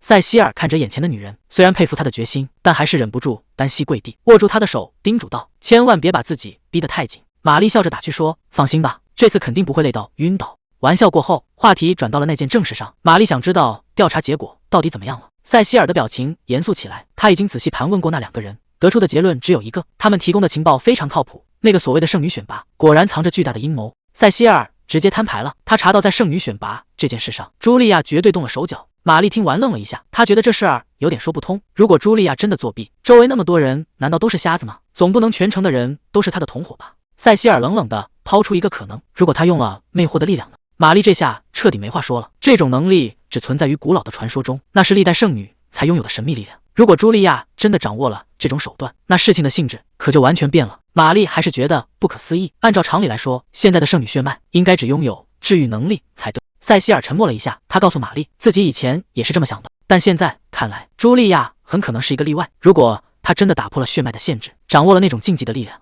那这个女人的野心恐怕比所有人想象的都要大。回想起之前和茱莉亚见面，塞西尔总觉得哪里不对劲，那个女人似乎对他动了什么手脚，甚至想直接控制他的意识。当时那种浑身不舒服的感觉绝对不是错觉。听完这些，玛丽整个人都愣住了，这背后的真相远比想象中更可怕。塞西尔推测，茱莉亚可能拥有某种魅惑力量，如果真是这样，之前发生的怪事就全对上号了。玛丽简直不敢相信，那个女人为了当上圣女，竟然一直在背后操控人心，这心肠也太狠了。但更让她后怕的是，如果连亚历山大也被控制了，那她之前的那些绝情举动是不是也另有隐情？想到这，玛丽心里彻底乱了。塞西尔冷静地分析，亚历山大那个人本来就不是什么好东西，就算没被魅惑，他大概率也会做出这种事。但有一点可以肯定，茱莉亚绝对在背后推了一把，这种被操控的可能性谁也无法否认。听完这些，玛丽半天说不出话来。如果连亲情都能被这样利用，谁能想到之前还冷嘲热讽的镇民们，现在全都围了上来，嘴里全是感谢的话。可玛丽并没有计较，还是用治愈魔法救了大家。这份以德报怨的善良，让所有人都羞愧难当。带头的老人更是满脸愧疚，当众向玛丽道歉，承认之前因为他只是个助手，就对他百般刁难。老人带着全镇人深深鞠躬，真不知道该怎么谢他才好。这一刻，玛丽终于靠自己的力量赢得了所有人的尊重。面对镇长的谢罪，玛丽赶紧让他快请起，直说自己只是做了该做的事。这份谦虚让老镇长感动得一塌糊涂。就在这时，珠宝商突然叫住了他，顺手递过来一个精致的盒子，说是有件东西要送给他。玛丽整个人都愣住了，盒子里竟然是一颗硕大的宝石，这不正是他之前一直盯着看的那一颗吗？珠宝商笑着说，这是为了报答他治好了妹妹，既然喜欢，那就收下吧。这突如其来的惊喜让玛丽半天没反应过来。玛丽心里很清楚，她刚才确实盯着宝石看了半天，倒不是因为贪财，而是那宝石的颜色跟塞西尔的眼睛简直一模一样。虽然心里很喜欢，但她还是礼貌地道了谢，然后果断推开了盒子，直言这东西实在太贵重了，自己绝对不能收。他说，只要这份心意到了，比什么昂贵的珠宝都强。这话一出，旁边的老镇长感动得直抹眼泪。这姑娘不仅心肠好，人品更是没得挑。在场的所有人都在感叹，这世上怎么会有这么完美的人？镇民们现在彻底被玛丽折服了，大家围着她七嘴八舌地喊着。虽然名义上她只是个助手，但在所有人心里，她就是那个唯一的真正的圣女。站在远处的塞西尔默默看着这一切，眼神里透着一种说不清的情绪，似乎连他也没想到玛丽竟然能做到这一步。就在大家热情高涨的时候，玛丽却突然停了下来。她说自己还有点私事要处理，让大家先等一等。她独自一人走进空旷的大厅，看着四周恢复了平静，这才长舒了一口气。看来最难的一关总算是过去了。玛丽刚忙完手头的活，路人感激地向她鞠躬道谢，还没等她喘口气，身后突然传来一个熟悉的声音，问她今天是不是已经忙完了。玛丽猛地一回头，发现塞西尔竟然就站在不远处，正一脸温柔地看着她。看到塞西尔出现，玛丽刚才的疲惫瞬间全没了。她笑着点点头，说自己也是刚忙完。塞西尔轻声回了一句：“那就好。”这简单的几句寒暄，听着却比什么甜言蜜语都暖心。塞西尔低声对玛丽说：“他现在准备去看看那块圣石，让他也跟着一起过去。”玛丽乖巧地点了点头，正准备跟上他的脚步，可就在这时，大门被人从外面一把推开，管理员急匆匆地赶了过来，脸色看起来非常严肃。他一开口就叫住了两人，显然是有什么突发状况，打断了他们的计划。塞西尔带着玛丽来到门口，直接问面前的管理员是不是这里负责管事的。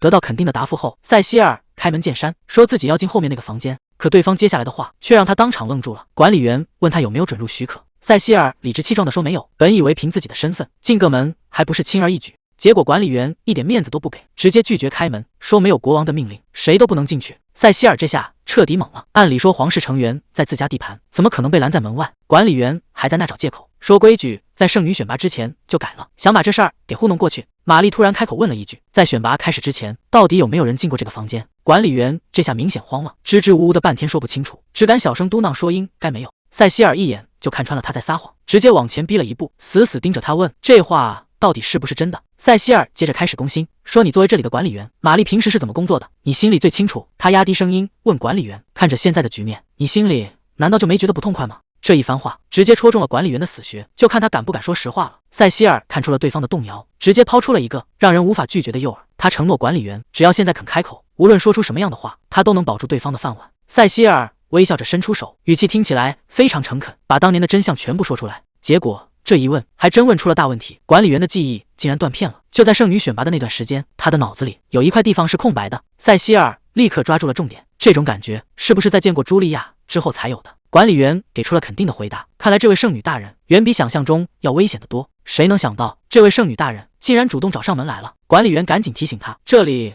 可是皇室禁地，普通人根本不能进来。茱莉亚却笑了笑说，她当然知道规矩，只是想来看看他怎么办公。接着他突然凑近，说自己已经关注他很久了，觉得他非常迷人，这招实在是太狠了。管理员还没反应过来，就已经彻底掉进了他的陷阱。就在茱莉亚凑近的一瞬间，他显然动了手脚。管理员只记得耳边的一声低语，接着大脑就彻底断片了。他本来想找同事商量，但又怕丢了这份差事，只能把这个秘密烂在心里，直到今天才说出真相。塞西尔听完后，立刻意识到这水太深了，他叮嘱管理员一定要保密，千万别让大皇子和圣女知道。交代完这一切，塞西尔带着玛丽转身离开。现在的局势已经变得越来越复杂了。塞西尔心里很清楚，刚才那个管理员恐怕早就成了茱莉亚的傀儡，只是现在才稍微清醒了一点。玛丽也察觉到了不对劲，那个男人明明知道真相，却像被封住了嘴一样，一个字都说不出来。塞西尔推断，在圣女选拔开始之前，茱莉亚肯定对圣物动了手脚。如果真是这样，那这场选拔从一开始就是一个巨大的骗局，真相已经呼之欲出，接下来的每一步都将决定所有人的命运。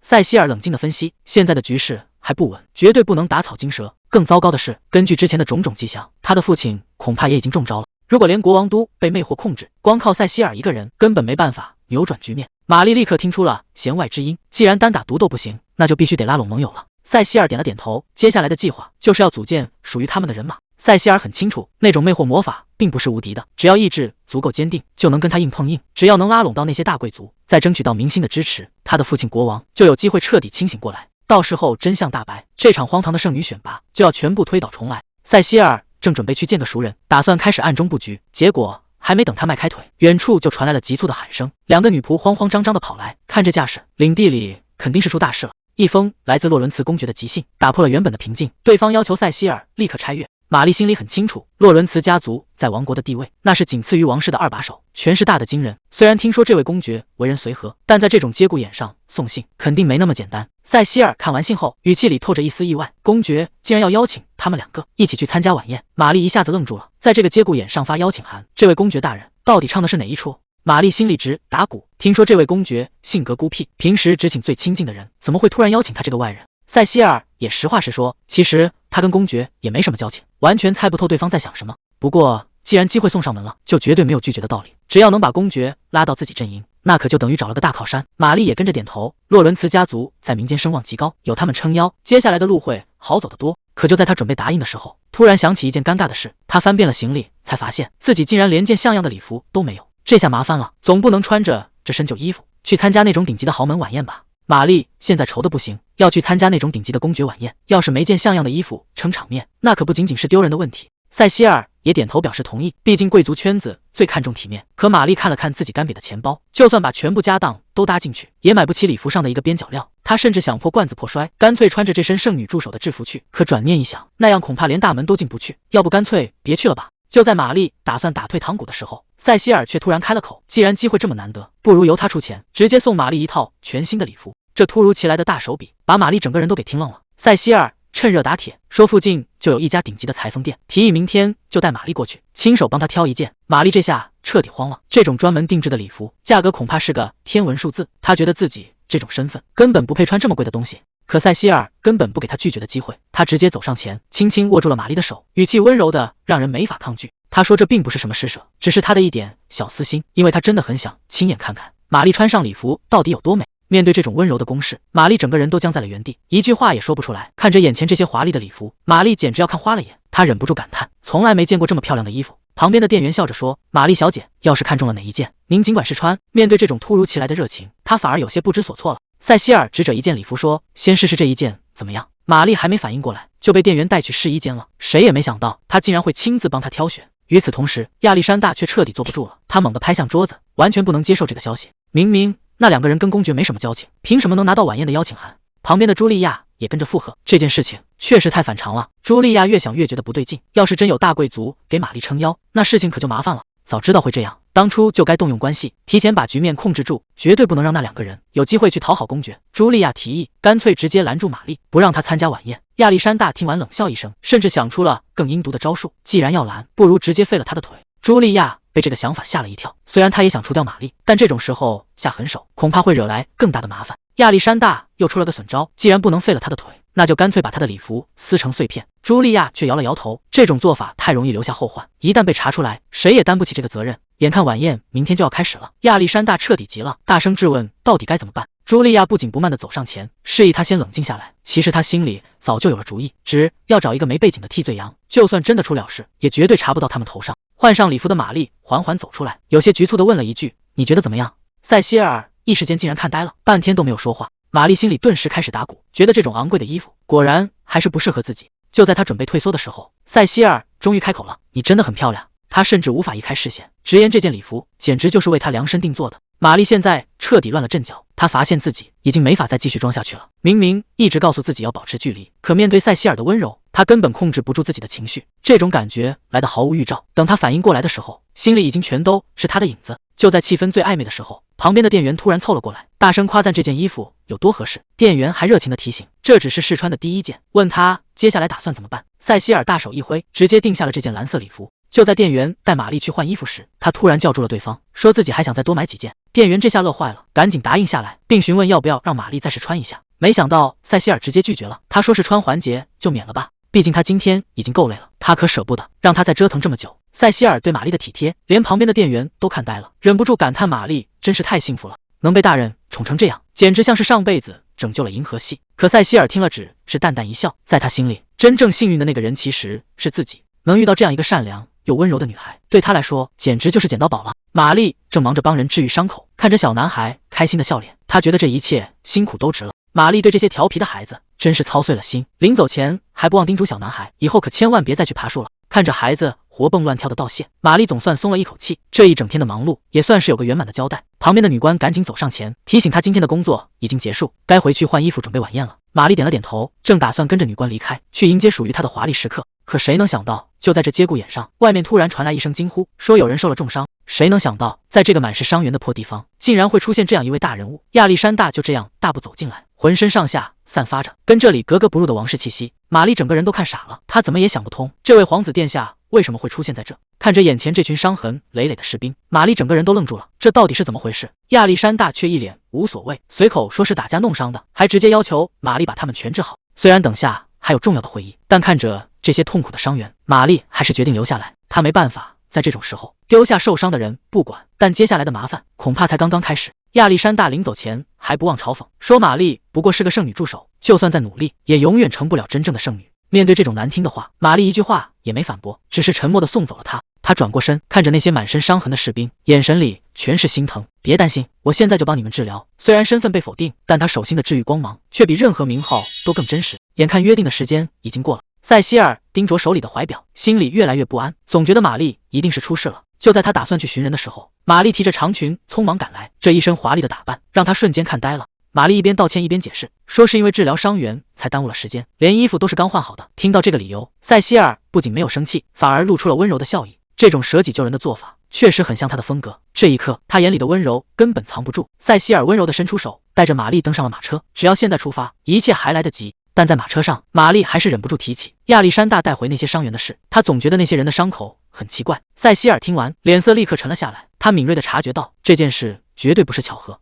他低声提醒玛丽，那些伤员很可能是亚历山大故意安排的，目的就是为了拖住他的时间。听到这个猜测，玛丽彻底愣住了。如果这一切真的是个圈套，那亚历山大的目的到底是什么？塞西尔心里很清楚，以他那个哥哥的手段，做出这种事一点都不奇怪，但他还是希望这只是个误会。可就在这时，他突然发现马车走错了路，这根本不是去会场的方向。他立刻质问马夫，到底要把他们带到哪去？玛丽也察觉到了不对劲，他记得这片区域经常有强盗出没，是个非常危险的地方。话还没说完，马车突然一阵剧烈颠簸，玛丽整个人都失去了平衡。这下麻烦大了，对方显然不只是想拖延时间，而是想要他们的命。马夫竟然直接弃车逃跑了。玛丽推开车门，大声质问，可回应她的却是黑暗中传来的阵阵冷笑。两个拿着长剑的强盗已经挡住了去路，他们盯着玛丽华丽的礼服，眼里全是贪婪。在这些亡命徒眼里，马车里的贵族就是行走的钱袋子，甚至还打算把他们抓起来卖个好价钱。玛丽哪里见过这种阵仗，整个人都僵在了原地。就在这最危险的时刻，一只手稳稳地搭在了他的肩上，塞西尔直接挡在了他的身前。有他在，这些杂碎根本伤不到玛丽分毫。这群强盗根本没把塞西尔放在眼里，在他们看来，这不过是个细皮嫩肉的贵族少爷，既然看到了他们的脸，就绝对不能留下活口。但他们盯上了旁边的玛丽，甚至还商量着要先动手把玛丽打到无法反抗，再把她抓走卖掉。其中一个强盗大笑着挥起重剑，直冲玛丽而去，眼看这一剑就要落下，